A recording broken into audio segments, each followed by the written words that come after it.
The UN Drug Agency has warned that Southeast Asia could become the world's hub for synthetic drugs. Production and trafficking has surged in the region. That's despite a year of COVID-19 restrictions and all those border controls. 170 tons of methamphetamine was seized in the region last year. That's a 20% increase from the year before.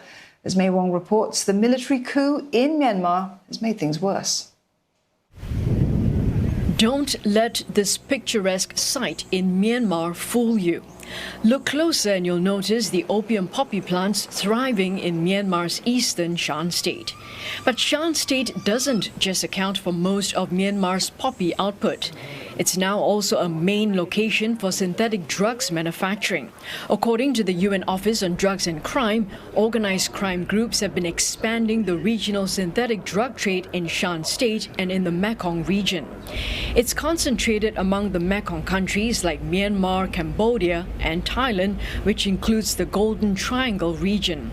Some 70% of the illegal drugs in Southeast Asia was seized in the Mekong region. Drug enforcement agencies warn that the political crisis in Myanmar cannot be understated when it comes to the worrying drug trade. Myanmar's governance and devastating economic performance may likely be further exploited by organized crime groups, and neighboring countries like Thailand over here will likely bear the costly impact of illicit drug trafficking and production. The World Bank estimates that Myanmar's economy will likely shrink by 10% this year, while Fitch Solutions has a dismal forecast of 20% contraction. Unfortunately, a fast and easy way to make money is through peddling and making drugs. People need money to survive. There's an incentive to get into criminality when the economy is slow or break down. We're concerned there's an incentive for people that might be on the edges of society getting more and more involved in that business.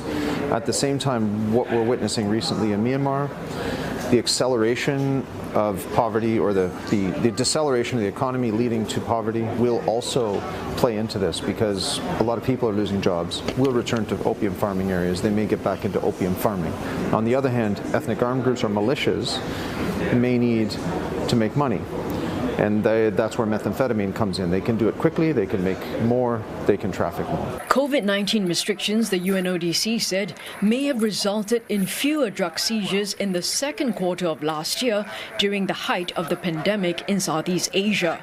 But that quickly rebounded from the third quarter, reflecting how flexible and adaptable the drug syndicates are. With COVID-19 restrictions slowly easing and trade picking up, concerns are rising that this could lead to even more drug activities. After the COVID go, economic will come, right? Of course, the demand and supply of the drug will be increased. We have to be aware on that. Even the COVID gone, the work on the drugs, it has to change, make a lot of arrests and seizures a lot of drugs. We've been doing that for many years. It worked to a certain level, but we now trying to stop those precursor chemical into those area, the production area. We should be able to reduce the amount of the drug being produced. And it's work. The statistics show that it's work. Secondly, we look at the assets for future. We know that those syndicate, their asset is their weak point. If we can hit them there, we should be able to stop them, being able to produce or trafficking a lot of drugs. The expanding methamphetamine market is also increasingly fueled by the use of a wide range of non-controlled chemicals to produce them.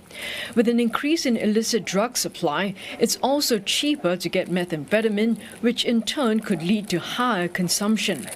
With drug supply seemingly unaffected by the pandemic, authorities say they cannot afford to lose sight of the goal to disrupt the drug syndicates at every stage of their operations. May Wong, CNA, Bangkok.